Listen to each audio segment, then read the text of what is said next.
আল্লাহ রাব্বুল আলামিন বলেন আল্লাযী খালাকাল মাউতা ওয়াল হায়াতা লিয়াবলুয়াকুম আইয়ুকুম আহসানু আমালা। এরে বান্দা, হায়াত নামের জিন্দেগি আমি আল্লাহ তাআলা তোমাদেরকে দিলাম। হায়াত দেওয়ার পরে আমি মালিক আবার তোমাদেরকে আমি আল্লাহ মৃত্যু দান করব।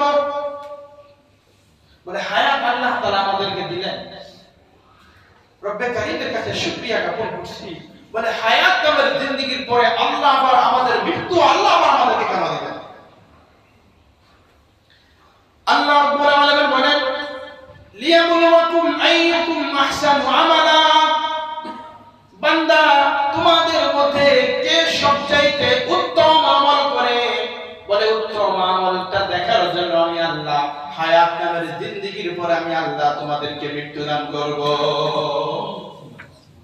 70 বছর 80 বছর হায়াতের একটা জিন্দেগি দিলাম, বলে জীবন দান করার পরে আল্লাহ মৃত্যু আবার এজন্য দিব। এই মাঝখানের 70-80 বছর হায়াতের জিন্দেগি কিভাবে কাটাইলা, কি আমল করলা, বলে এই আমলের একটা জায়েজা উত্তম আমলের কথা বলেছেন। তাফসীরে কিতাবের মধ্যে আসছে যে আল্লাহ তাআলা চাইলে এই কথা বলতে পারতেন লিয়াবলুয়াকুম আইয়ুকুম আকসারু আমালা। আকসার এর শাব্দিক অর্থ হলো অধিক, প্রচুর পরিমাণে, বেশি পরিমাণে। বলে সবচেয়ে বেশি ইবাদত কে করে আমি দেখব। আল্লাহ বেশির কথা এখানে কোরআনে উল্লেখ করে নাই। তাফসীরে ইবনে কাসিরের মধ্যে দেখবেন স্পষ্ট হাদিসের স্পষ্ট তাফসীরে বর্ণনা যে লিয়াবলুয়াকুম আইয়ুকুম আকসারু আমালা। আল্লাহ আকসার বলেন নাই, আহসান। আমার ইবাদত হবে শিরক মুক্ত। আমার ইবাদত পৃথিবীর কোন মানুষের জন্য হবে না। আমার ইবাদত কোন খাজার জন্য হবে না। আমার ইবাদত কোন পীর মুর্শিদের জন্য হবে না। আমার ইবাদত কোন মানুষকে দেখানোর জন্য হবে না। আমার ইবাদত কার জন্য হবে? একমাত্র রব্বে কারীমের জন্য। আমি যে তাহাজ্জুদ, আওয়াবিন, ইশা, চারটি নামাজ পড়তেছি, আমি যে ওয়াক্ত আউয়াল অবধি মসজিদে চলে আসতেছি, বলে এই আমার আশাটা যেন মানুষকে দেখানোর জন্য না হয়। আমি মানুষকে দান সাদাকা করতেছি, বলে এই দান সাদাকাটা যেন মানুষকে দেখানোর জন্য না হয়, বাহবা দেওয়ার জন্য না হয়। আমি হজ করতেছি, আমি কুরবানি করতেছি, আমি হাজারো আমল করতেছি। আমার আমলের যদি নিয়ত এই থাকে যে আমার মানুষ আমাকে হাজী বলবে, মানুষ আমাকে দাতা বলবে, মানুষ আমাকে সমাজ সেবক বলে আখ্যায়িত করবে, যদি এই ধরনের মন মানসিকতা তোমার দিলের মধ্যে আসে, তাহলে তোমার সমস্ত আমল হবে আকসা, ওটা আহসান বলে বিবেচিত হবে না। অধিক পরিমাণে করতে পেরেছ, কিন্তু ওইটা আহসান নয়, ওটা উত্তম নয়। এজন্য রজব মাস ইবাদতের মাস। এই মাস যদি প্রচুর পরিমাণে অধিক পরিমাণ ইবাদত করা যায়, তাহলে বাকি 11টি মাস অধিক পরিমাণ ইবাদত করার যোগ্যতা, ইবাদত করার একটা চাহিদা, একটা প্রতিভা, একটা সাহস আল্লাহ তাআলা তোমার দিলের মধ্যে ঢেলে দেবে। সুবহানাল্লাহ। আল্লাহ পয়গম্বর বলতেছেন ইবতানিম খামসান ক্বাবলা খামসিন শাবাবাকা ক্বাবলা হারামিক। আল্লাহ পয়গম্বর বলতেছেন, ও দুনিয়ার মানুষেরা শোনো, ইবতানিম খামসান ক্বাবলা খামসিন, 5টি জিনিসের পূর্বে তোমরা 5টি জিনিসের কদর করো। 5টি জিনিসের পূর্বে 5টি জিনিসের মূল্যায়ন করো। 5টি জিনিসের পূর্বে 5টি জিনিসকে অগ্রাধিকার দাও। 1 নাম্বার হলো শাবাবাকা ক্বাবলা হারামিক, তোমার বার্ধক্যের পূর্বে তোমার যৌবন নামের কদর করো। সুবহানাল্লাহ। তোমার বার্ধক্য আসার আগে আগে তোমার যৌবনের কদর করো। আমার বাবাজিরা যাদের বয়স বলে 80 বা এর উপর হয়েছে, চিন্তা করেন তো এক সময় যৌবনকালে যে পরিমাণ সিজদা করতে পেরেছেন, যে পরিমাণ তাহাজ্জুদের আমল করেছেন, কোরআনে কারীমের তেলাওয়াত এক বসায় অনেক অধিক পরিমাণে তেলাওয়াত করেছেন, বিভিন্ন দ্বীনি প্রোগ্রামগুলোতে অনেক জায়গায় ছোটাছুটি করে গিয়েছেন, কত আমল আপনার যৌবনে করেছেন, এখন 80 বছর বয়সে এখন কি ওই আমলগুলো আপনি ওইভাবে করা সম্ভব হয়? আমার জানা মতে আমি দেখেছি, আমার সামনে নামাজ আদায় করলো, সিজদা 2টা 3টা দিল, নামাজের পর জিজ্ঞেস করো হাজি সাহেব কয়টা সিজদা দিলেন, বলতে পারবো না, সিজদা 3টা দিতেন, আবার কোন জায়গাতে 4টাও দেন, এমন হয়ে গেছে। আসরের ওযু দ্বারা আসর মাগরিব এশাও অনেক সময় পড়া হয়, পড়ে, কিন্তু বয়সের একটা সময় যখন চলে আসে তখন বলে এক ওয়াক্ত বলে সুন্নাত পড়ার পরে আবার ফরজের আগে আবার অনেক সময় ওযু করতে হয়। আল্লাহর পয়গম্বর বলেন শাবাবাকা ক্বাবলা হারমিক, তোমার বার্ধক্যের পূর্বে, তোমার অসুস্থতার পূর্বে, তোমার বার্ধক্যের পূর্বে তোমার যৌবন নামের এই জীবনটার তোমরা কদর করো। সুনানে তিরমিজির মধ্যে আসছে আল্লাহর পয়গম্বর বলেছেন ও দুনিয়ার মানুষ, যৌবনে যত ইবাদত করবে, কোরআনে কারিমের তেলাওয়াত, তাহাজ্জুদ, তাওবীর, ইশরাক, যত ইবাদত তোমরা করবে, এক সময় যখন তোমরা বার্ধক্যে উপনীত হয়ে যাবে, ওই সময় ঠিকমতো তাহাজ্জুদ আদায় করার সুযোগ হবে না, তাওবীর, ইশরাক করার ওই সময় সুযোগ তুমি পাবে না। বলে যৌবনে যে ইবাদতগুলো করেছো আমি ফেরেশতাকে বলে দেব, ও আমার ফেরেশতা, আমার এই বান্দা যৌবনে যত ইবাদত করেছে, আমার বান্দার যৌবনের ইবাদতগুলো এখন বৃদ্ধ অবস্থায় তার আমলনামায় জারি রেখে দাও। ও যুবক ভাই,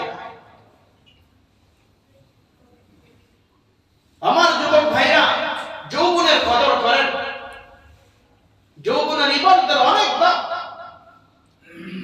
বুখারী শরীফের বর্ণনা, আল্লাহর পয়গম্বর বলেছেন সাবাতুন যুল্লুহুমুল্লাহু ফি যিল্লিহি ইয়াওমা লা যিল্লু ইল্লা যিল্লুহু, ইমামুন আদিলুন ওয়া শাবুন নাশআ ফি ইবাদাতিল্লাহ।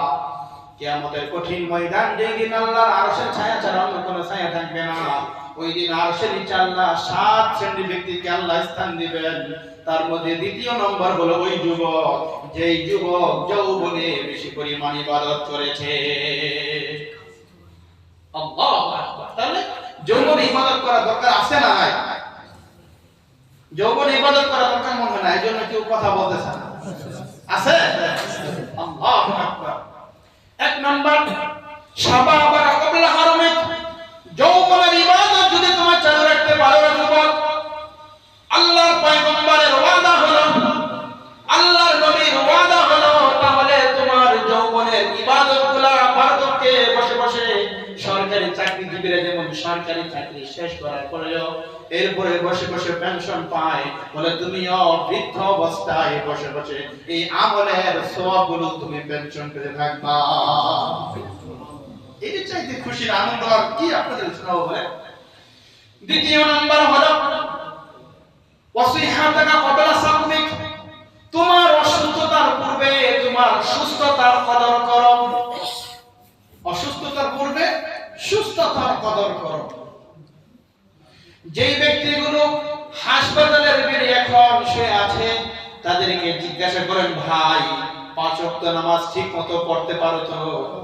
চোখের পানিগুলো ছেড়ে দিয়ে ঝরঝর করে কাঁদে আর বলে, না ভাই, এখন 5 ওয়াক্ত দূরের কথা, 1 ওয়াক্ত নামাজ সুন্দরভাবে আদায় করতে পারি না। অসুস্থতার পূর্বে সুস্থতার কদর করো। এখন সুস্থ সবল সুঠাম দেহের অধিকারী, এখন চাইলে তুমি 5 ওয়াক্ত নামাজ বাজামাতে পড়তে পারো, তাহাজ্জুদ, তাওবীর, ইশরাক আদায় করতে পারো, কোরআনে কারিমের তেলাওয়াত করতে পারো। যখন তুমি অসুস্থ হয়ে যাবে, ঘরে পড়ে যাবে, হাসপাতালে বেডে থাকবে, বলে হাজারো চেষ্টা করলে এই ইবাদতগুলো ওই সময় তোমার দ্বারা করা সম্ভব হবে না। রজব মাস চলে আসছে, রজব মাসের মধ্যে অধিক পরিমাণে ইবাদত তুমি চালিয়ে যাও, তাহলে শাবানও সুযোগ পেয়ে যাবে। শাবান যদি বেশি ইবাদত করো তাহলে রমজান পেয়ে যাবে। আর যদি মনে করো না না সামনে তো সময় আছে, এক সময় আদায় করব, কিন্তু আর সম্ভব হবে না, ওয়াফারাগানা ক্বাবলা শুগলিক, তোমার কর্মব্যস্ততার পূর্বে তোমার অবসর সময়ের কদর করো। কর্মব্যস্ততার পূর্বে অবসর সময়ের কদর করো। কাজকর্ম নেই, স্কুল ভার্সিটি কলেজ বন্ধ আছে, ইবাদতে মন লাগিয়ে দাও যুবক, ইবাদত করো। যখন ক্লাস শুরু হয়ে যাবে, চাকরিজীবীদের চাকরি শুরু হয়ে যাবে, লেখাপড়া শেষ হয়েছে, চাকরি করতেছ, বলে চাকরি তার নয়, তুমি উম্মাদ হয়ে ঘুরতেছ, বলে এই ফাঁকি তুমি ইবাদত করো। যখন তোমার কোন অফিস আদালতে ঢুকে যাবে, তখন হাজারো চেষ্টা করলে এই কর্ম ব্যস্ততায় যখন লেগে যাবা, এই অবসর সময়গুলো তোমার আর জীবনে ফিরে আসবে না। কি ভাই আসবে? যারা চাকরিজীবী আছেন, যারা ব্যবসা বাণিজ্য করেন, বলেন তো আপনাদের আগে যে সময়গুলো ছিল, চাকরি যখন আপনারা না করতেন, ব্যবসা বাণিজ্য যখন ভালোভাবে আপনারা না করতেন, ওই সময়গুলো আর এই সময়গুলোকে এক আকাশ পাতালের ব্যবধান। তোমার অভাব অনটনের পূর্বে তোমার ধন সম্পদের কদর করো। অভাব অনটনের পূর্বে ধন সম্পদের কদর করো। ধন সম্পদ এখন রব্বে কারীম দিয়েছে, অঢেলে ধন সম্পদ, কোথায় খরচ করবে, কোথায় ব্যয় করবে, টাকা খরচ করার কোনো জায়গায় পাচ্ছে না। শুধু গুনার মধ্যে বিভিন্ন সিনেমা, নাটক, বিভিন্ন আড্ডা, সব কিছুতে তোমার অর্থ সম্পদ ব্যয় হচ্ছে। দিনই কোনো কাজে তোমার এই অর্থ সম্পদ গুলো ব্যয় হচ্ছে না। যখন অর্থ সম্পদ গুলো হাত ছাড়া হয়ে যাবে, তখন হাতে আফসোস, আহা, এখন যদি আমার ওই সম্পদ গুলো থাকতো, তাহলে আমি আল্লাহর রাস্তায় ব্যয় করতে পারতাম, গরিব দুঃখী অসহায় তাদের সাহায্য সহযোগিতা করার সুযোগ হতো, তাদের পাশে আসতে দাঁড়াতে পারতাম। হাজারো চেষ্টা করলে ওই সময় আর আসবে না। পঞ্চম নাম্বার হলো বান্দা, তোমার হায়াত নামের জিন্দেগি শেষ হওয়ার আগে আগে তোমার জীবন নামের যে একটা জীবন ব্যবস্থা আল্লাহ দিয়েছেন, বলে মৃত্যুর আগে তোমার হায়াতের কদর করো। মৃত্যুর আগে আগে হায়াত নামের জিন্দেগির কদর করো। আপনার আমার সামনে বলে হাজারো রাত আর দিন শেষ হয়ে যাচ্ছে, এই সময়গুলো বাজার কখনো ফিরে আসবে?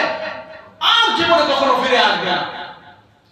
আল্লাহ রাব্বুল আলামিন প্রত্যেকটা মানুষের হায়াত নামের একটা জিন্দেগি আমার আল্লাহ দিয়েছে, বলে হায়াত নামের জিন্দেগি তোমার শেষ হয়ে যাইতেছে, বলে এই হায়াত নামের জিন্দেগির পিছনের দিকে আসার কোনো সুযোগ নাই। হায়াত নামের জিন্দেগি শুধু সামনেই চলতে হবে। গোলাম যেমন সামনেই চলেছে, পিছনে আসার তার কোনো সুযোগ ছিল না, ঠিক আপনার আমার হায়াত নামের জিন্দেগি শেষ হয়ে যাইতেছে। ও যুবক, তোমরাও যুবক, আমিও যুবক, আমাদেরও তো মনে চায় গুনাহ করতে, আমাদেরও তো মনে চায় সময় নষ্ট করতে, কিন্তু আমি যদি আমার সময়কে সেভ করতে পারি, আমি যদি আমার রবকে ডাকতে পারি, আমি যদি আমার রবকে চিনতে পারি, আমি যদি আমার রবের কুদরতে পাই চিন্তা করতে পারি, যুবক তোমরা কেন পারবা না? তোমরা ওই মন মানসিকতা তোমরাও তৈরি করো, যাতে তোমরাও রবের নৈকট্য প্রাপ্ত প্রিয় বান্দা হতে পারো। পিছনে আসার কোনো সুযোগ নাই। কিতাবের মধ্যে আসে, কবি বলতেছে, আল্লাহ লাইতা শাবাব ইয়াউদ, হ্যাঁ যদি আমার ওই যৌবনকাল আবার ফিরে আসে। সম্ভব? এক সময় যখন দাড়ি মুছবিহীন ছিলাম, কত সুন্দর সুদর্শন একদম বালক দেখা গিয়েছে, হাজারো চেষ্টা করলে ওই সময় আসবে? আপনারা যাদের দাড়ি চুল বেঁকে গিয়েছে, হাজারো চেষ্টা করলে আর ওই কালো, এই শুভ্রতার পরিবর্তে কালো চুল, কালো দাড়ি আর ফিরে আসবে? আর ঘুরে আসবে। সুতরাং আমাদের যে সময়গুলো অতিবাহিত হচ্ছে, যে সময়গুলো চলে যাচ্ছে, বলে প্রত্যেকটা সময়ে কদর করা। বাগানের সামনে গেলে ভালো ফল পাবো, জীবনের সামনে গেলে ভালো ইবাদত করতে পারবো, এই গ্যারান্টি আপনাকে দিয়ে দিয়েছে। আর রেলের সাথে কন্ট্রাক্ট হয়েছে যে ভাই 2026 পর্যন্ত আমার কাছে আসিস, হয়েছে? কারোর সাথে হয় না। আল্লাহু আকবার। তাহলে বার্ধক্যের পূর্বে আল্লাহর হাবিব বলেন, 5টা জিনিসের পূর্বে 5টা জিনিসের কদর করো। বার্ধক্যের পূর্বে যৌবনের কদর করো। 2 নম্বর হলো অসুস্থতার পূর্বে সুস্থতার কদর করো। কর্মব্যস্ততার পূর্বে অবসর সময়ের কদর করো। অভাব অনটনের পূর্বে ধন সম্পদের কদর করো। হায়াত নামের জিন্দেগি শেষ হওয়ার আগে আগে জীবনের কদর করো। আল্লাহ রাব্বুল আলামিন আমাদের সকলকে আমাদের হায়াত নামের জিন্দেগির কদর করা তৌফিক আল্লাহ দান করুন।